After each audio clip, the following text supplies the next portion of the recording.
நெல்லி பக்தி அன்பர்களுக்கு வணக்கம். திருச்சிற்றம்பலம்.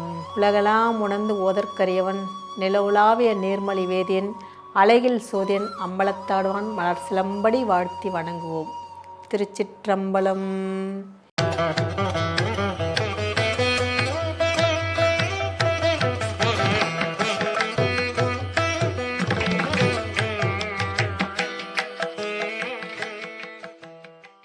சென்ற எபிசோடில் பார்த்திங்கன்னா விரண்மண்ட நாயனாரோட வரலாற்று காவியத்தை பார்த்தோம். இந்த எபிசோடில் பார்த்திங்கன்னா சுந்தரமூர்த்தி நாயனாரால் அல்லிமென் முல்லை அந்தர் அமர்நீதிக்கும் அடியேன் என்று சுந்தரமூர்த்தி நாயனாரால் பாடல் பெற்ற அமர்நீதி நாயனாரோட வரலாற்று காவியத்தை தான் நாம் இப்போ பார்க்க போகிறோம். சிவா திருச்சிற்றம்பலம்.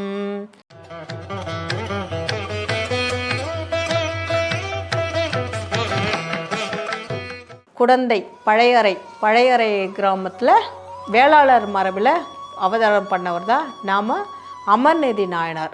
அமர்நீதி நாயனார் குலத்தொழில் பார்த்திங்கன்னா வணிகம் செய்கிறார்.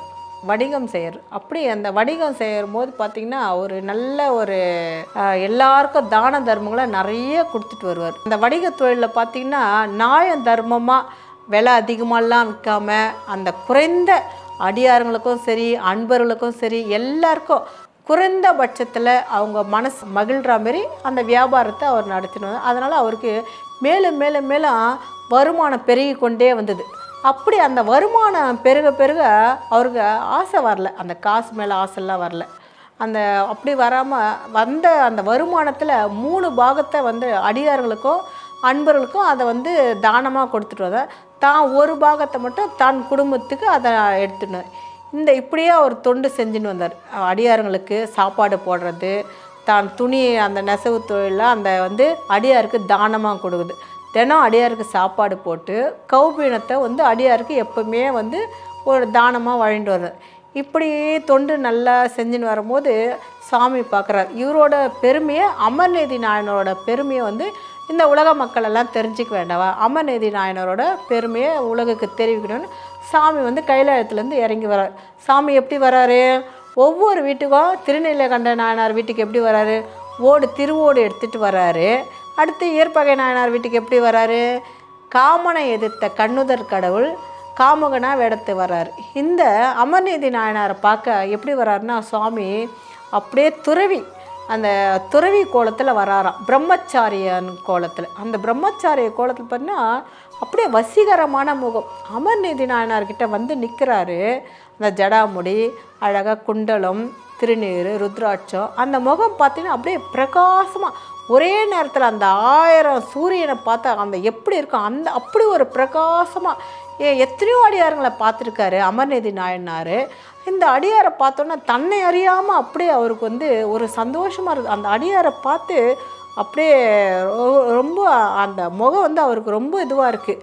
அப்போது அடியாரை வணங்கி ரொம்ப அகமகிழ்ச்சி கொள்கிறார். அடியாராக வந்த சிவபெருமான் சொல்கிறார், அப்பா உன்னை பார்க்க தான்ப்பா நானே வந்தேன் அப்படின்னு. உன்னை பற்றி கேள்விப்பட்டேன், நீ எல்லாருக்கும் நல்லது பண்ணியிருக்கியா, எல்லாருக்கும் சாப்பாடு போடுறியான், எல்லாருக்கும் துணி மணியெல்லாம் கொடுக்குறியான், எல்லாம் ஒரு அடியாருக்கு எப்பவுமே கௌபீனெல்லாம் கொடுக்குறியா, உன்னை பற்றி நான் கேள்வி கண்டவே உன்னை நான் பார்க்க வந்தப்பா, ரொம்ப மகிழ்ச்சி சாமி, நீங்கள் இந்த அடியாரை தேடி வந்ததுக்கு நான் என்ன பாக்கியம் பண்ணணும் அப்படின்னு சொல்லிட்டு தன் மனைவி மக்களை அந்த அடியாருக்கு அறிமுகப்படுத்தி வைக்கிறார்.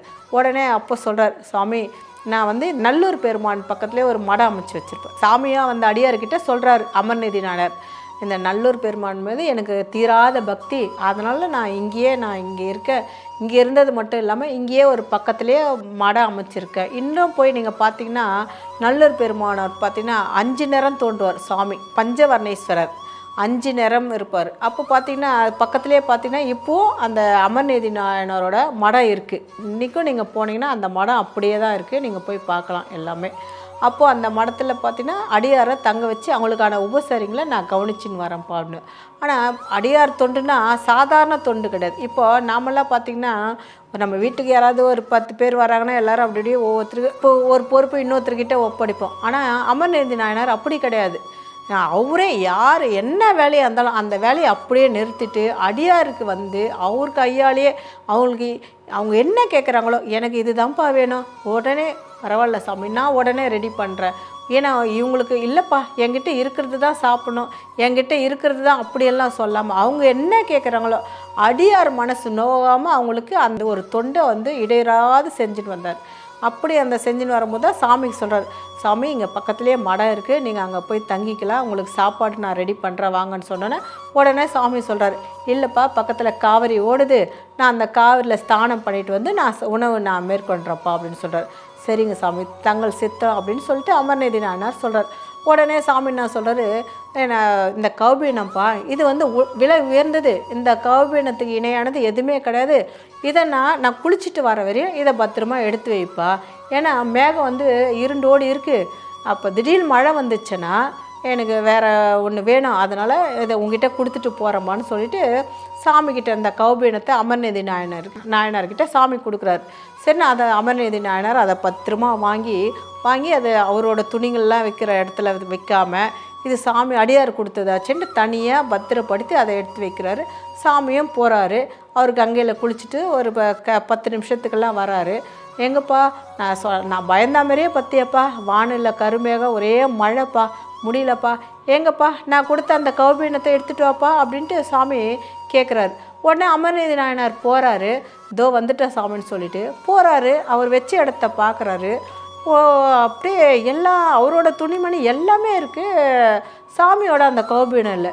உடனே அப்படியே பதறாரு, அப்படியே நாயனார் அப்படியே பதறாரு, என்ன இது இப்போ தான் அவர் கொடுத்து 2-3 நாள் ஆனால் கூட பரவாயில்ல, இதோ 10 நிமிஷத்துக்கு முன்னாடி தான் கொடுத்துட்டு போனார், இவ்வளோ சீக்கிரம் அது எப்படி காணாமல் போச்சுன்னு எல்லா இடத்தையும் பார்க்குறாரு. எல்லா துணியும் இருக்குது, பார்த்திங்கன்னா சாமி அந்த துணி இல்லை.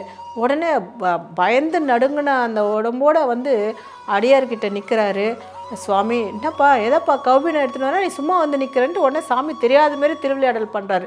சாமி எல்லா கௌபீனமும் இருக்குது, என்னோடய எல்லா துணிகளும் இருக்குது, நீங்கள் கொடுத்த அந்த துணி மட்டும் இல்லை அப்படின்னு.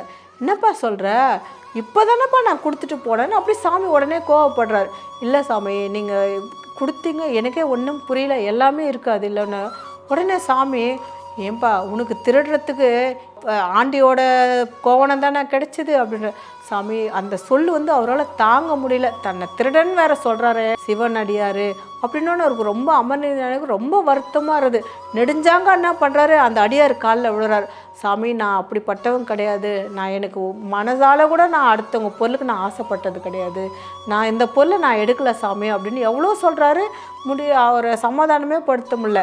சரி நான் உங்களுக்கு வேணா என்கிட்ட இருக்கிற விலை உயர்ந்த பொண்ணும் பொருளெல்லாம் கொடுக்குறேன்ப்பா. ஆமாம் இந்த ஆண்டிக்கு எதுக்குப்பா, நானே ஒரு ஆண்டி, இந்த பொண்ணும் பொருளும் கொடுத்து நான் என்னப்பா பண்ண போகிறேன்னு சாமி சொல்கிறாரு. சாமி நீங்கள் என்னை மன்னித்து எனக்கு நீங்கள் அருள் புரியணும், நான் அதுக்கு பதில் நான் விலை உயர்ந்த என்கிட்ட இருக்கிற அந்த கோவணத்தை தரேன் அப்படின்னு. உடனே சாமி கொஞ்சம் சமாதானம் பண்ணவரா வந்து இறங்கினவரா, உடனே என்னோடய கௌபீனத்துக்கு இணையாண்டு ஒன்றா நான் வாங்கிக்கிறேன்ப்பா, இணையாண்டு நீ கொடு அப்படின்னு சொல்லுவார். இப்போ அமர்நீதி நாயனாருக்கு அப்போ கொஞ்சம் மனசு கொஞ்சம் சந்தோஷத்தில் அந்த சாமியோட கௌபீனத்துக்கு இணையாக ஒரு கோவணத்தை எடுத்துன்னு வராரு. தராசு தட்டில் வைக்கிறாங்க, இங்கே சாமியோட கௌபீனத்தையும் வைக்கிறாங்க. அமர்நீதி நாயனார் விலை உயர்ந்த பட்டாடையும் வைக்கிறாரு. வச்ச உடனே பார்த்திங்கன்னா அந்த தராசு தட்டு பார்த்திங்கன்னா இறங்கலை, எவ்வளோ வந்து உயர்ந்தது வைக்கிறாரு, ஆனால் அமர்நீதி நாயனாரோட பார்த்திங்கன்னா தாழ்ந்தே இருக்குமே. மறுபடியும் எடுத்துன்னு வந்து வைக்கிறாரு அமர்நீதி நாயனார், எல்லாத்தையும் எடுத்துன்னு வந்து வைக்கிறாரு, எல்லா கௌபீனத்தையும் எடுத்துன்னு வந்து வைக்கிறாரு. பார்த்திங்கன்னா அந்த தட்டு அப்படியே தாழ்ந்தே தான் இருக்குது. அப்புறம் அமர்நீதி நாயனார் அப்படியே யோசிக்கிறாரு, ஒன்றும் முடியல, அவருக்கு உடம்பெல்லாம் விடவெடுத்து போயிடுச்சு, என்ன பதில் சொன்னேன், நம்ம ஏதாவது தவறு நடந்துட்டா அப்படின்னு அப்படியே பயப்படுறாரு. அப்படியே உடனே என்ன பண்ணுறாரு, அந்த சாமியை நல்லூர் பெருமானை நினச்சிக்கிறாரு. என் பக்தியில் நான் உனக்கு எந்த குறை, உண்மையான பக்தி, நான் வச்சது உண்மையான பக்தினா நீ எனக்கு அருள் புரியணுன்ட்டு நல்லூர் பெருமானுக்கிட்ட கேட்குறாரு. உடனே என்ன பண்ணுறாரு, எல்லாமே அவர்கிட்ட இருந்த எல்லா துணிமணிகளையும் வச்சுட்டாரு. இப்போ கடைசியாக இருக்கிறது பார்த்தீங்கன்னா அவரோட மனைவியும் 2 பிள்ளைங்களும் தான் இருக்கிறாங்க. அப்போது கேட்குறாரு, உடனே சாமி சண்டை போடுறாரு, என்னப்பா இன்னும் சரியாக வரல பத்தியா, உன்னோட பித்தலாட என்னோட இதுக்கு எதுவுமே இன்னும் வரல பத்தியா அப்படின்னோடனே, சாமி மன்னிச்சிடுங்க, என்கிட்ட இருந்த உடைமைகள்லாம் நான் வச்சுட்டேன், கடைசியாக இருக்கிறது நானும் என் மனைவி மக்களும் தான் அப்படின்னோடனே ஒரு நிமிஷம் அந்த நல்லூர் பெருமானை நினச்சிட்டு அந்த துலாக்கோலில் தன் குடும்பத்தோடு ஏறி நிற்கிறாரு. அந்த தராசு தட்டு பார்த்திங்கன்னா சமமாக நிற்கும். அப்போ பார்த்திங்கன்னா வானிலை பார்த்திங்கன்னா அப்படியே பூ மாதிரியே பொழியும், அப்படியே பூ மாதிரியே பொழிஞ்சோடனே இங்கேருந்து அடியாரை காண பார்த்தா சாமி பார்த்திங்கன்னா எம்பெருமான ரிஷப வாகனத்தில் அம்மையப்போட காட்சி கொடுத்து, அமர்நீதி நாயனரே, உன்னோட இந்த பக்தியும் நீ செய்கிற தொண்டையும் இந்த உலகறிய நான் செய்வதான் நான் திருவிளையாடல் புரிந்தேன். நீ கைலாயத்தில் இருந்து எனக்கு எப்பவுமே நீ தொண்டு செஞ்சுன்னு என்னோட திருவடியிலே நீ இருப்பாயாகன்ட்டு சொல்லி அமர்நீதி நாயனாருக்கு காட்சி கொடுத்து சாமி அவங்களுக்கு அருள் புரிந்தார். உடனே அமர்நீதி நாயனாரும் இறைவனோட திருவடிகளை போய் சென்றடைந்தார். இவரோட குரு பூஜை எப்போ வருதுன்னு பார்த்தீங்கன்னா, ஆனி மாதத்தில் பூரம் நட்சத்திரத்தில் இவரோட குரு பூஜை வருது. அமர்நீதி நாயனார் திருவடிகள் போற்றி போற்றி. திருச்சிற்றம்பலம். சிவா அடியார்க்கும் அடியேன்.